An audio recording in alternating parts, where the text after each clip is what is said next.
Good afternoon, everyone. Thank you for joining us on this cold afternoon. Winter weather is once again here in North Carolina. As Director Ray will outline, eastern North Carolina will see the greatest effects, in some counties up to 8 inches of snow. Tonight and tomorrow morning, we're concerned with unsafe roadways, especially in those areas that receive the wintry precipitation. Receive snow or sleet, please avoid driving unless it is absolutely necessary to travel. When precipitation falls tonight, there will be possible accumulation due to cold ground temperatures. If you have to drive, monitor weather conditions before traveling. Drivers should avoid slippery road conditions. Elsewhere in the state, people are experiencing dangerously bitter cold temperatures. Many communities have opened warming stations for those who need safe refuge from cold temperatures. You can find information on resources in your community by visiting your local government or emergency management agency's website and social media accounts. This morning, in addition to Director Ray, I'm also joined with Adjutant General of the North Carolina National Guard, Major General Todd Hunt, Secretary of Public Safety, Eddie Buffalo, Commander of the State Highway Patrol, Colonel Freddie Johnson, and DOT Chief Operating Officer Chris Peoples. At this point, I'll turn it over to Emergency Management Director Will Ray to provide some updates on the weather forecast. Thank you, Governor. Good afternoon, everyone. As we move into tonight, portions of central and eastern North Carolina may experience winter precipitation in the form of sleet and snow in the entire state, as the Governor said. A winter storm warning is in effect starting today at 5 p.m. for the entire North Carolina coastline and inland counties in far eastern North Carolina. The current forecast places the greatest snowfall totals across the Outer Banks and northeastern coastal counties, Carteret, southern Craven, Pamlico, Terrell, and Hyde counties, where 6 to 8 inches of snowfall is possible.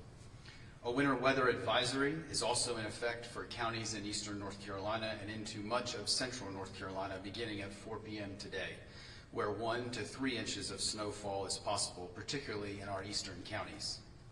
A cold weather advisory remains in effect for the entire state tonight through midday tomorrow.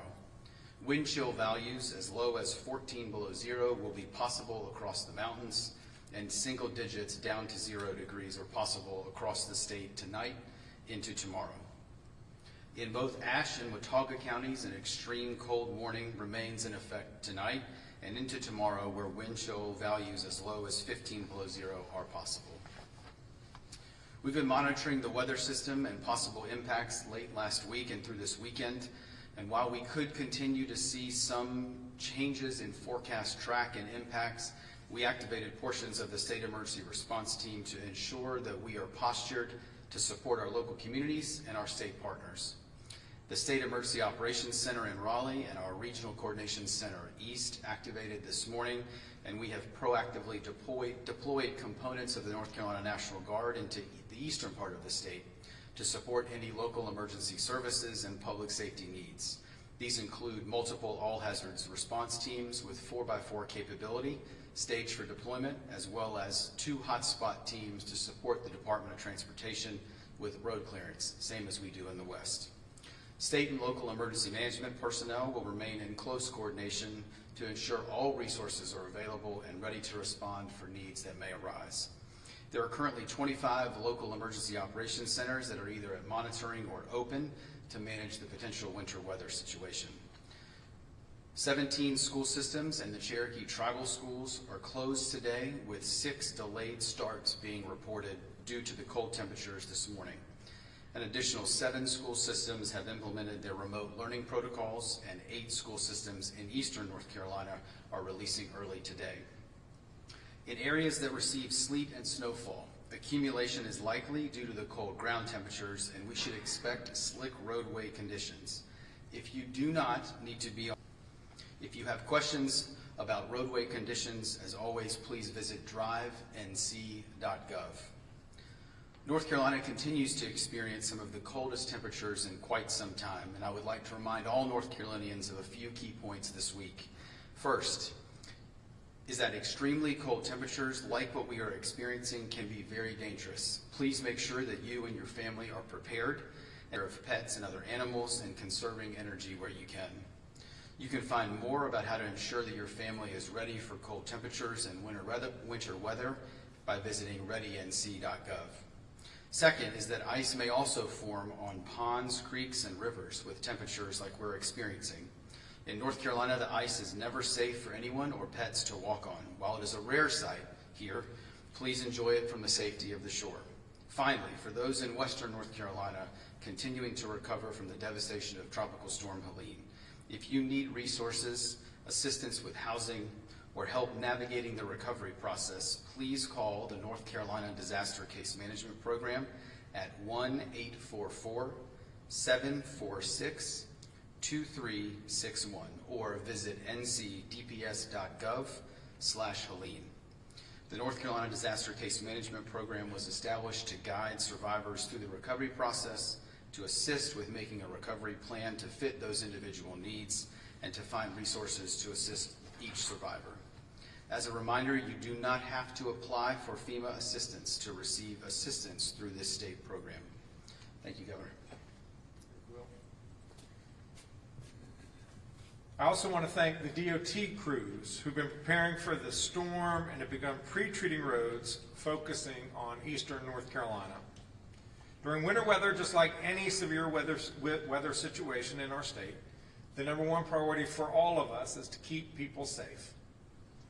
Make sure that you have everything you need in advance of the winter weather. Check on your loved ones and anyone you know who may be especially vulnerable. As you just heard from Director Ray, we recommend the following actions as we navigate this winter weather event. Pay close attention to your local weather forecast and be prepared for whatever is expected in your area. Keep cell phones, mobile devices, spare batteries charged in case of power outages, and enable emergency alerts on your telephone so that you can hear from local emergency management agencies and the National Weather Service. Keep cabinet doors open, located under sinks, and let your faucets drip to prevent the pipes from freezing. In snowy and icy areas, please avoid traveling. The roads are the most dangerous place to be in a winter storm like this. If you have to be on the road, make sure that you have an emergency kit in your vehicle, including food, an ice scraper, jumper cables, a flashlight, extra clothing, blankets, water, and a first aid kit. Thank you, and at this point, we're happy to take any questions you have.